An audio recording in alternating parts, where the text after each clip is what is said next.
Par dizaines qui sont des archives, des extraits de films, de clips, des images qui ne lui appartiennent pas. Plusieurs voix s'élèvent, certains parlent de procédure de justice. Dans un communiqué intitulé Le Mépris, la Société des auteurs-compositeurs dramatiques s'engage à poursuivre le candidat. On ne peut prétendre représenter les Français sans les respecter eux. Le droit moral de chaque auteur est bafoué de manière inacceptable. Beaucoup de problèmes juridiques, beaucoup d'extraits utilisés sans l'accord de leurs auteurs.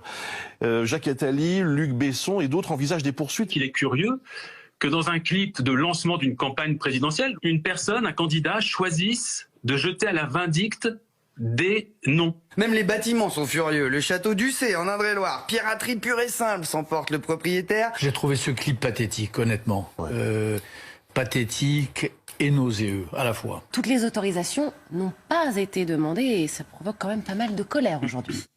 Bonsoir Bernard Seff. Bonsoir. Seff, vous êtes le neveu de Barbara et vous représentez représentant de la famille de la chanteuse. Hier, lorsque vous avez découvert la vidéo d'Éric Zemmour, votre sang n'a fait qu'un tour. Vous y avez vu votre tante. Mais écoutez, comment pouvait-il en être autrement? Je n'ai pas pour habitude de faire parler des disparus. Bon, mais au hasard des noms cités par l'homme dont je ne citerai pas le nom. Imagine-t-on 15 secondes. Georges Brassens, Charles Aznavour, Jean Gabin, le combattant de la France libre, et bien évidemment Barbara, accepter de servir de caution dans un clip de campagne d'un homme aux idées aussi rances que moisies. Monsieur le Président l'a dit tout à l'heure, très justement, c'est obscène. Pour être bien clair, l'autorisation n'a jamais été demandée à la famille. Jamais, car elle n'aurait jamais été donnée. Il est quand même tout à fait scandaleux d'entendre dans la bouche de cet homme que le maréchal Pétain aurait servi de bouclier aux Juifs de France. C'est indigne. C'est indigne.